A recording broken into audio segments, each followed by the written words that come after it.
ओम नमो भगवते वासुदेवाय। धर्मराज युधिष्ठिर ने पूछा, हे कृष्ण, अब आप मुझे पोख माह शुक्ल पक्ष एकादशी के व्रत के बारे में बतलाइए। इस दिन कौन से देवता का पूजन होता है तथा क्या विधि है। इस पर भगवान श्री कृष्ण बोले कि हे राजन, वह शुक्ल पक्ष की एकादशी का नाम पुत्रदा एकादशी है। इसका पूजन षोडशोपचार विधि से करना चाहिए। इस व्रत में नारायण भगवान की पूजा करनी चाहिए। इसके पुण्य से मनुष्य तपस्वी, विद्वान, लक्ष्मीवान और पुत्रवान होता है।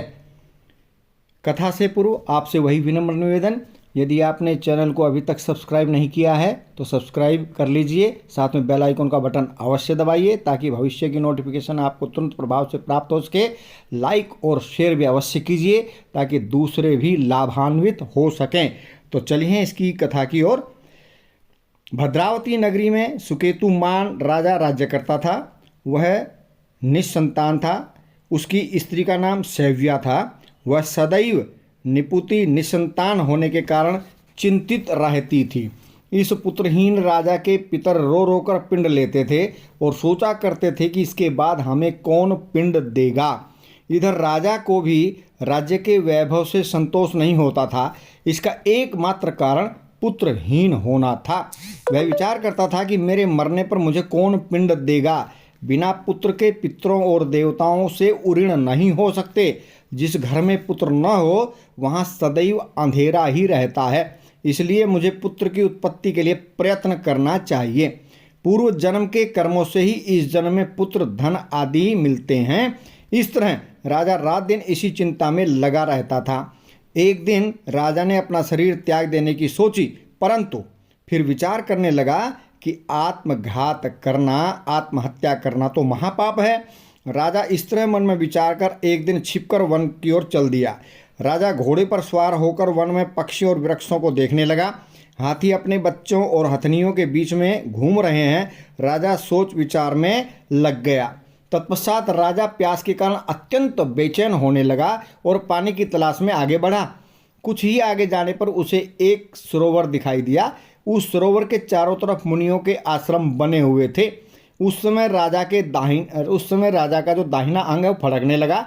राजा मन में प्रसन्न होकर सरोवर के किनारे बैठे हुए मुनियों को देखकर घोड़े से उतरा और दंडवत प्रणाम करके सम्मुख बैठ गया। राजा को देखकर मुनीश्वर बोले कि हे राजन, तुम इस जगह कैसे आए हो, सो कहिए। इस पर राजा ने उनसे पूछा कि हे मुनीश्वरों, आप कौन हैं और किस लिए यहाँ पर हैं, सो मुझसे कहो। मुनि बोले कि हे राजन, आज पुत्र की इच्छा करने वाले को संतान देने वाली पुत्रदा एकादशी है। हम लोग विश्वदेव हैं और इस सरोवर पर स्नान करने के लिए आए हैं। इस पर राजा बोला कि हे मुनीश्वरों, मेरे भी कोई पुत्र नहीं है। यदि आप मुझ पर प्रसन्न हो तो एक पुत्र का वरदान मुझे भी दीजिए। मुनि बोला कि हे राजन, आज पुत्रदा एकादशी है, आप इसका व्रत करें। भगवान की कृपा से आपके अवश्य ही पुत्र होगा। मुनि के वचनों के अनुसार राजा ने एकादशी का व्रत किया और द्वादशी को उसका पारायण किया। मुनियों को प्रणाम करके अपने महल की ओर वापस आ गया।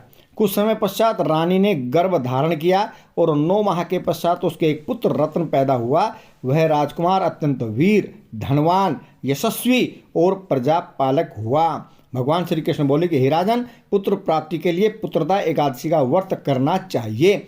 जो मनुष्य इसका महात्म्य श्रवण करता है, पठन करते हैं, उनको स्वर्ग की प्राप्ति होती है। तो आप सभी को पुत्रदा एकादशी की हार्दिक शुभकामनाएं। वंदे मातरम। जय हिंद, जय भारत। मिलते हैं अगली किसी वीडियो में।